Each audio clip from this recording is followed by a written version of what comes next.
जय Hind defence lovers. आज की टॉप हेडलाइंस कुछ इस प्रकार है। प्रलय के अलावा Indian arm forces rocket force के लिए मीडियम रेंज की बैलिस्टिक मिसाइल को भी इंडक्ट करने के ऑप्शन पर कर रही है विचार। पाकिस्तानी मिनिस्टर्स ने सोशल मीडिया ट्वीट्स के आधार पर मियांवाली हमले के लिए भारत की राह को ठहराया जिम्मेदार। 2018 में इंडियन आर्मी कैंप्स पर हमला करने वाले मास्टरमाइंड को अज्ञात बंदूकधारियों ने किया ढेर। इसराइल ने फिलिस्तीन वर्कर्स को भारतीय वर्कर्स से रिप्लेस करने का किया आग्रह। और बॉर्डर क्राइम्स को रोकने के लिए बीएसएफ ने भारत बांग्लादेश बॉर्डर फेंस पर शुरू किया बीहाइव्स को इंस्टॉल करने वाला एक यूनिक इनिशिएटिव।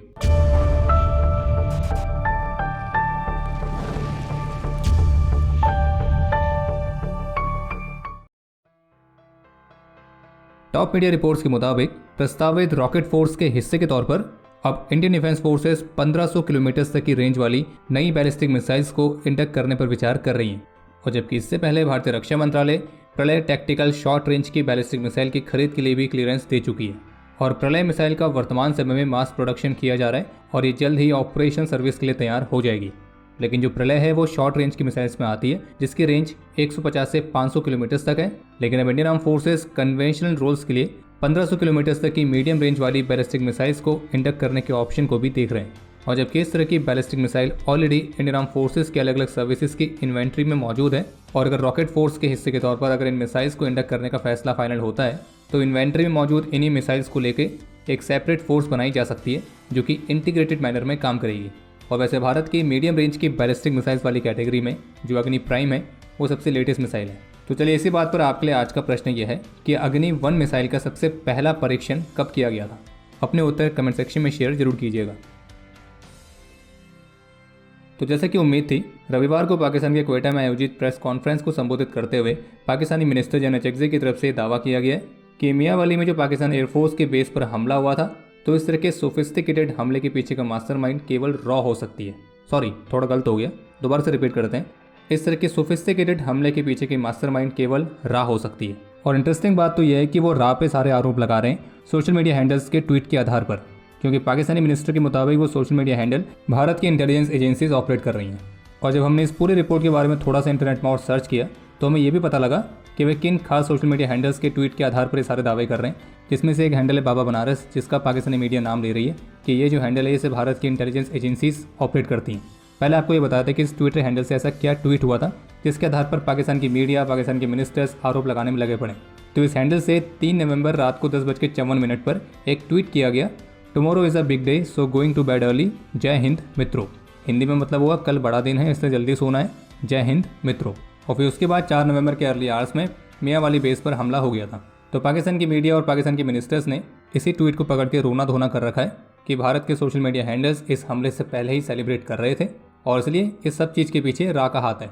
देखिए, इस पर पहले तो हम ये कहना चाहेंगे कि अगर ये ट्वीट्स को इतना सीरियसली लेते हैं तो फिर तो 26 फरवरी 2019 में सुबह करीब 12:06 पर पाकिस्तान के एक ट्विटर हैंडल पाकिस्तान डिफेंस की तरफ से ट्वीट किया गया था, sleep tight because PAF is awake. और फिर इस ट्वीट के कुछ देर बाद ही बालाकोट में इंडियन एयरफोर्स ने एयर स्ट्राइक कर दी थी। तो अब इसका मतलब क्या हम ये मानेंगे इस पाकिस्तानी हैंडल को पहले से पता था कि इंडियन एयरफोर्स स्ट्राइक करने आ रही है इसलिए पाकिस्तान एयरफोर्स उठी हुई है? क्योंकि पाकिस्तान के मिनिस्टर्स मियांवाली हमले को लेकर इन ट्वीट्स को लेकर जिस तरह का लॉजिक दे रहे हैं तो वो लॉजिक भी कुछ इस तरह का ही है। और एक और बड़ी बात कि पाकिस्तान के मिनिस्टर ये सारे आरोप तब लगा रहे हैं जब इस हमले को अंजाम देने वालों ने ऑलरेडी इसकी जिम्मेदारी ले ली है। पर खैर, ये पाकिस्तान की पुरानी आदत है हर चीज़ के लिए रा को ब्लेम करना।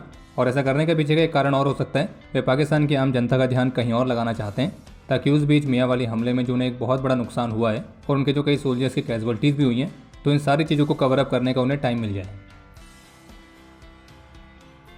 लेटेस्ट मीडिया रिपोर्ट्स के मुताबिक 2018 में जम्मू के सुंजवान स्थित आर्मी के कैंप पर जो हमला किया गया था उस हमले के मास्टरमाइंड ख्वाजा शाहिद को कुछ अज्ञात बंदूकधारियों ने अगवा करके हमेशा के लिए होरीफाइड कर दिया। और मीडिया रिपोर्ट्स में यह दावा किया जा रहा है कि इस ख्वाजा शाहिद का जो शव है वो POK में उसके घर के पास पाया गया। और कहा जा रहा है कि जब अज्ञात बंदूकधारियों द्वारा इसको कुछ दिनों पहले अगवा किया गया था तो फिर उसके बाद पाकिस्तान की मिलिट्री और पाकिस्तान की ISI इसका पता लगाने में लगी हुई थी। और फिर पाकिस्तान की मिलिट्री को उसके बारे में तब पता लगा जब उन अज्ञात बंदूकधारियों ने लश्कर के सूअर का पता हमेशा के लिए साफ कर दिया। और इस सूअर ने 2018 में जो जम्मू के सुंजवान स्थित आर्मी कैंप पर हमला करवाया था तो उस हमले में हमारे 6 जवान वीर गति को प्राप्त हुए थे और जबकि एक सिविलियन की भी जान गई थी और कुछ घायल भी हुए थे। और जो हमलावर थे ये AK-47 असॉल्ट राइफल और ग्रेनेड से इक्विप्ड थे और इन्होंने रेजिडेंशियल क्वार्टर्स में अंदर घुस के ओपन फायर करना शुरू कर दिया था, जिसमें कई महिलाएं और बच्चे भी घायल हुए थे। लेकिन अब उन अज्ञात बंदूकधारियों ने लश्कर के सूअर ख्वाजा शाहिद को उसके सही जगह पहुंचा दिया। और वैसे अगर देखा जाए तो 20 महीनों के अंदर अज्ञात बंदूकधारियों द्वारा ढेर किया गया यह 18वां सुअर है। अब यह अज्ञात बंदूकधारी कौन है ये तो कोई भी नहीं जानता है, पर यह जरूर कहेंगे कि इन्होंने अभी तक जो काम किया है तो उसमें इन्होंने निराश नहीं किया है। आगे बढ़ने से पहले आप सभी के लिए एक जरूरी सूचना, एस्पिरेंट फ्रंटलाइन का नवंबर महीने का एडिशन लॉन्च हो चुका है और ये हमारी एक ऐसी ई मैगजीन है जिसे हमने हिंदी रीडर्स को भी ध्यान में रखकर बनाया है। और इस ई मैगजीन में आपको हिंदी और इंग्लिश दोनों ही लैंग्वेजेस में सभी इंपॉर्टेंट सेक्टर्स के करंट अफेयर्स के बारे में जानकारी मिलती है। और फेस्टिव ऑफर के तहत फर्स्ट 100 बायर्स के लिए ये ई मैगजीन मात्र 20 रुपये में उपलब्ध है और इसके लिए आपको कोई अलग से कूपन कोड इस्तेमाल नहीं करना है। आप इसे वीडियो के डिस्क्रिप्शन में दिए गए लिंक पर क्लिक करके डायरेक्टली बाय कर सकते हैं। US based news network voice of America की तरफ से एक रिपोर्ट जारी करके इस बारे में जानकारी दी गई है कि इसराइल के बिल्डर्स एसोसिएशन ने इजरायली गवर्नमेंट से इस बात का आग्रह किया है कि गाजा स्ट्रिप में इजरायली मिलिट्री और हमास के बीच चल रहे कॉन्फ्लिक्ट के बीच अपना वर्क परमिट खो चुके फिलिस्तीनियों की जगह लेने के लिए 1 लाख भारतीय वर्कर्स को काम पर रखने की अनुमति दी जाए। और वे उम्मीद करते हैं कि पूरे क्षेत्र में काम करने के लिए भारत से लगभग 50,000 से 1,000 के आसपास वर्कर्स को शामिल करेंगे और इससे स्थिति को वापस से सामान्य कर पाएंगे। रिपोर्ट के मुताबिक इस कॉन्फ्लिक्ट के शुरू होने से पहले करीब 90,000 फिलिस्तीनियंस थे जो कि इसराइल में काम करते थे, लेकिन 7 अक्टूबर को इसराइल में जो हमास ने एक ब्रूटल अटैक किया तो उसके बाद से फिलिस्तीन के वर्कर्स को इसराइल में काम करने के लिए अलाउ नहीं किया गया।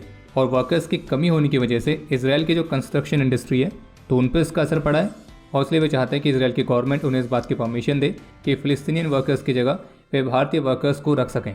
और वैसे आपको बता दें कि इस वर्ष मई की शुरुआत में भारत और इसराइल ने एक एग्रीमेंट भी साइन किया था और ये जो एग्रीमेंट है ये 42,000 इंडियन वर्कर्स को कंस्ट्रक्शन और नर्सिंग के क्षेत्र में इसराइल में काम करने के लिए अनुमति देता है।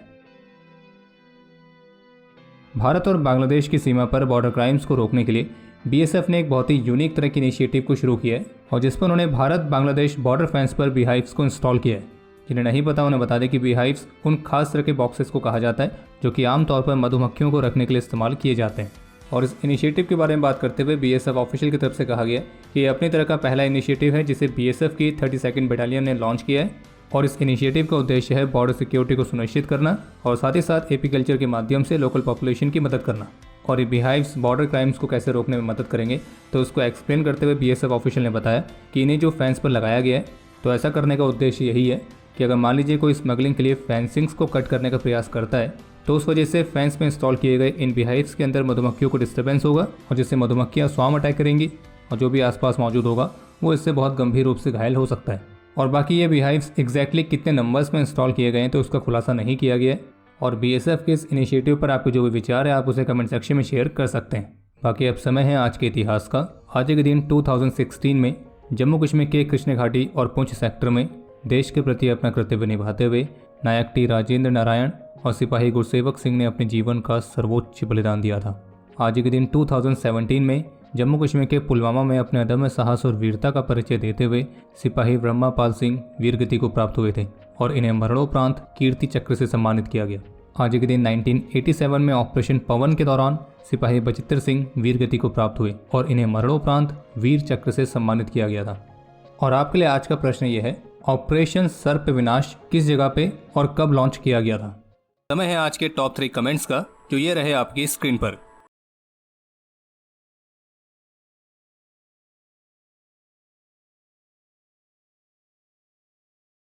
तो हमारे आज के इस एपिसोड के लिए इतना ही। उम्मीद है आपको एपिसोड पसंद आया होगा। पसंद आए तो वीडियो को लाइक जरूर करें। कोई भी सुझाव या सवाल हो तो उसके लिए कमेंट सेक्शन ओपन है। और अगर आपने अभी तक डिफेंस कॉल मोबाइल एप्लीकेशन को डाउनलोड नहीं किया है तो आज ही डाउनलोड करें और एक्सप्लोर करें यूनिक डिफेंस कंटेंट। और बाकी चैनल पर नए हैं तो सब्सक्राइब जरूर करें।